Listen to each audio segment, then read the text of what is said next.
Liquor scam లో MLC కవితను arrest చేసింది ఈడీ. సెక్షన్ 19 పీఎంఎల్ఏ యాక్ట్ కింద కవితను అరెస్ట్ చేశారు ఈడీ అధికారులు. బంజారాహిల్స్ లోని నివాసంలో కవితను అరెస్ట్ చేసి నేరుగా ఎయిర్పోర్ట్ కు తరలించారు. అక్కడి నుంచి ఫ్లైట్ లో ఢిల్లీకి తీసుకెళ్లారు. ఇవాళ రాత్రికి కవిత ఈడీ ఆఫీసులోనే ఉంచనున్నారు. రేపు ఉదయం కవితకు వైద్య పరీక్షలు చేయనున్నారు. తర్వాత రౌస్ అవెన్యూ కోర్టులో హాజరుపరచనున్నారు ఈడీ అధికారులు. కవిత అరెస్టుతో ఢిల్లీ ఈడీ కార్యాలయం దగ్గర 144 సెక్షన్ విధించారు పోలీసులు. లిక్కర్ స్కామ్ లో ఎమ్మెల్సీ కవితను అరెస్ట్ చేసింది ఈడీ. సెక్షన్ 19 పీఎంఎల్ఏ యాక్ట్ కింద కవితను అరెస్ట్ చేశారు ఈడీ అధికారులు.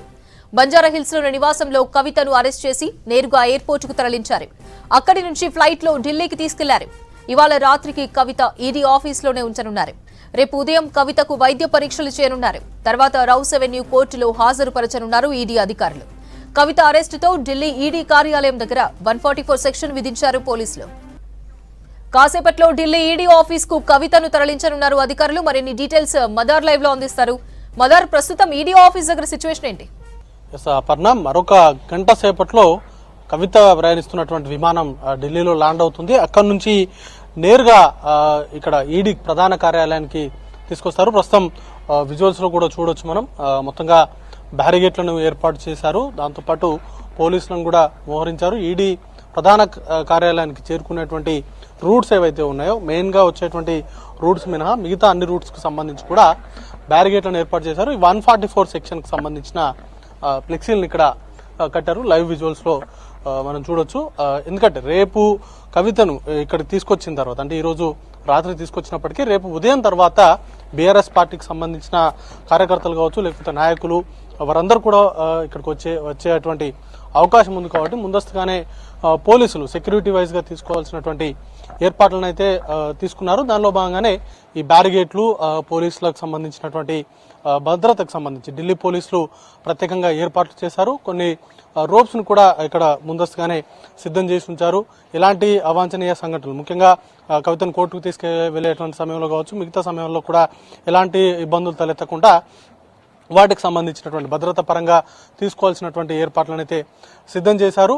మరి కాసేపట్లోనే, అంటే సుమారు 11:30 తర్వాత ఈడీ ప్రధాన కార్యాలయానికి చేరుకుంటారు. ఈ ఈడీ ప్రధాన కార్యాలయంలోనే ఈ రోజు రాత్రి కవితను ఉంచబోతున్నారు. మహిళా పోలీసులకు సంబంధించిన సంరక్షణలో ఆమె ఉంటారు.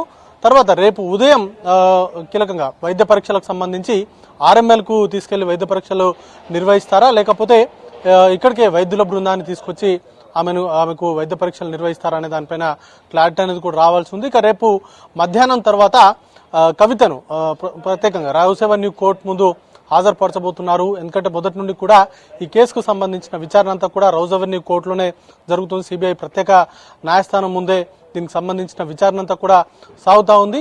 ఇప్పటికే ఈడీ అరెస్ట్ చేసిన తర్వాత కోర్టులో ప్రొడ్యూస్ చేసి కస్టోడియల్ ఎంక్వైరీకి అనుమతి అనేది కూడా కోరబోతున్నారు. 3 రోజులు కోరతారా, లేకపోతే 5 రోజుల వరకు పర్మిషన్ ఇచ్చేటువంటి అవకాశం ఉంటుంది. కాబట్టి 5 రోజుల వరకు సమయాన్ని కోరతారా అనే దానిపైన కూడా రేపు మధ్యాహ్నం తర్వాత మేజిస్ట్రేట్ ముందు హాజరుపరిచిన తర్వాత ఒక క్లారిటీ అనేది కూడా రాబోతుంది. ఇక ఈ రోజు సాయంత్రం 5:20 కవితను అరెస్ట్ చేసినట్లుగా ఈడీ పంచనామాలో తెలిపారు.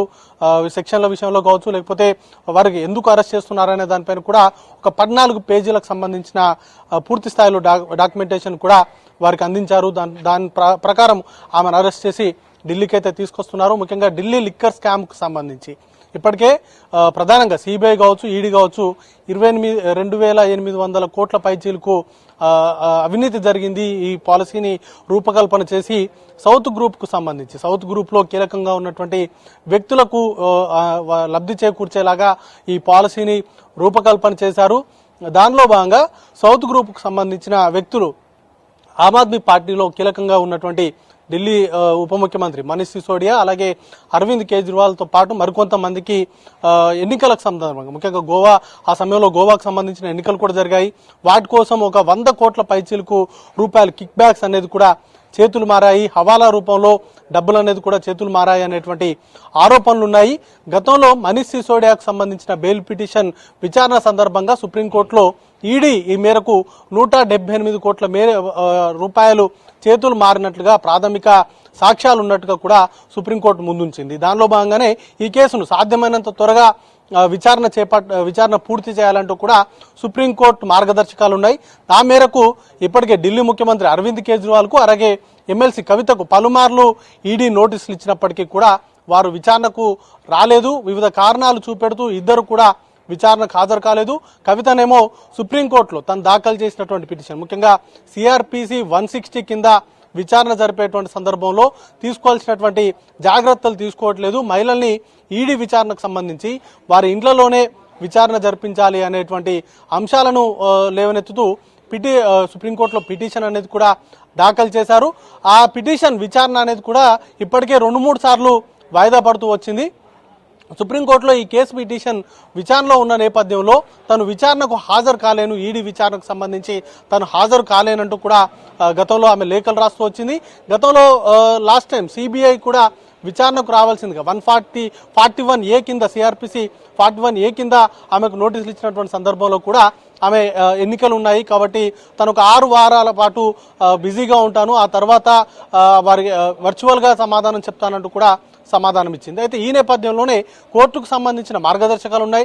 కేసుకు సంబంధించిన త్వరితగతిన విచారణ పూర్తి చేయాలనేటువంటి మార్గదర్శకాలు ఉన్నాయి. అలాగే ఒక్కసారి గతంలో సెప్టెంబర్లో విచారణ సందర్భంగా ఒక 10 రోజుల పాటు తమకు కవితకు నోటీసులు ఇవ్వమంటూ చెప్పినటువంటి దాన్ని పట్టుకొని ప్రతిసారి విచారణ సందర్భంగా ఇదే అంశాన్ని లేవనెత్తడాన్ని కూడా గతంలోనే ఈడీ తరఫున వాదనలు వినిపించేటువంటి అడిషనల్ సోలిసిటర్ జనరల్ కూడా దాన్ని తప్పుపట్టారు. ఈ నేపథ్యంలోనే వీటన్నిటిని దృష్టిలో ఉంచుకొని ఈరోజు సెర్చ్ వారెంట్ ఇష్యూ కావడము, ఆ తర్వాత ఆమె నివాసంలో సోదాలు నిర్వహించి ఆ తర్వాత ఆమెను అదుపులోకి తీసుకోవడం ఇదంతా కూడా జరిగింది.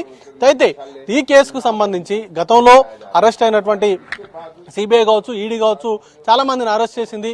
దాంట్లో ఒక 5-6 అప్రూవర్స్గా కూడా మారారు.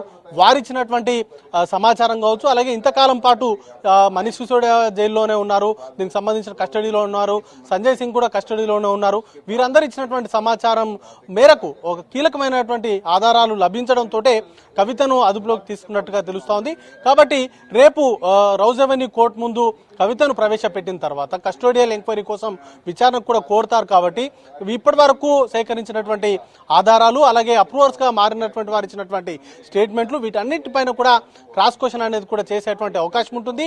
చాలా పెద్ద ఎత్తున సౌత్ గ్రూప్ కు సంబంధించి ఇప్పటివరకు అప్రూవర్గా మారిన వాళ్ళందరూ కూడా కవిత అలాగే అరవింద్ కేజ్రీవాల్ సూచనల మేరకే తాము డబ్బుల విషయంలో చేతులు మారడంలో కావచ్చు, లేకపోతే ఈ లిక్కర్ పాలసీకి సంబంధించిన రూపకల్పనలో తామంతా భాగమయ్యామంటూ కూడా వారు అప్రూవర్స్గా మారుతూ స్టేట్మెంట్లు అనేది కూడా ఇచ్చారు. కాబట్టి వారు ఇచ్చినటువంటి స్టేట్మెంట్లు అలాగే గతంలో ఫేస్ టైంలో కావచ్చు, అలాగే ఢిల్లీకి పలుమార్లు రావడము, కొన్ని హోటల్స్లో కూడా సమావేశాలు అయ్యారనేటువంటి సమాచారం కూడా ఉంది. కాబట్టి వీటన్నింటిపైన కూడా విచారణ అనేది కూడా జరిగేటువంటి అవకాశం ఉంది.